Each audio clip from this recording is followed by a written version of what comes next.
በአክሽን፣ በኮሜዲ፣ በሮማንቲክ እንዲሁም በተለያዩ የትወና ዘርፎች ለሆሊውድ ፊልም ኢንዱስትሪ ትልቅ አስተዋጽኦ ያደረጉ የ2025 ምርጥ የሆሊውድ አክተሮችን ይሆናል በዛሬው ቪዲዮ የምናየው። ሰላም እንደምን ቆያችሁ? ለቻናሉ አዲስ ከሆናችሁ ሰብስክራይብ በማድረግ ይህን የደመቀ ቤተሰብ ይቀላቀሉ።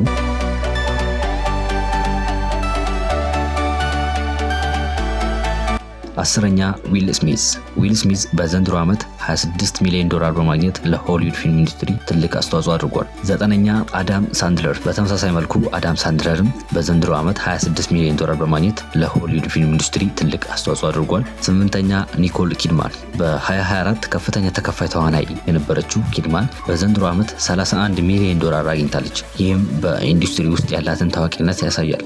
7ኛ ጆርጅ ክሎኒ በዘንድሮ ዓመት $32 ሚሊዮን አግኝቷል። የሚሰራቸው ፊልሞችም በርካታ ተመልካቾችን መማረካቸውን ቀጥለዋል። እንደ መሪ ተዋናይ ያለውን ደረጃም ጠብቋል።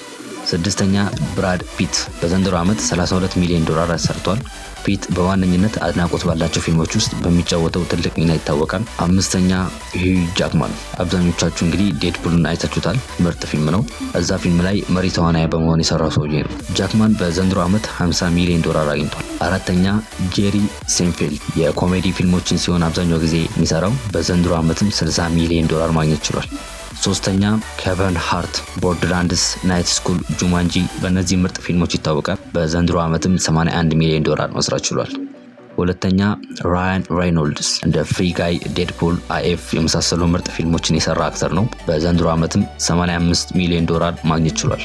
1ኛ ድዋይን ጆንሰን ዘ ሮክ። ጆንሰን ከዘንድሮ ዓመት ከፍተኛ ተከፋይ ተዋናዮች $88 ሚሊዮን በመያዝ የመጀመሪያውን ደረጃ ይይዛል። ቪዲዮውን እንደወደዳችሁት እርግጠኛ ነኝ። ቀጣይ ቪዲዮ በዚህ ዙሪያ ይሰራ የምትሉትን ሀሳብ አስተያየታችሁን ኮሜንት ላይ አስቀምጡልኝ። መልካም ጊዜ።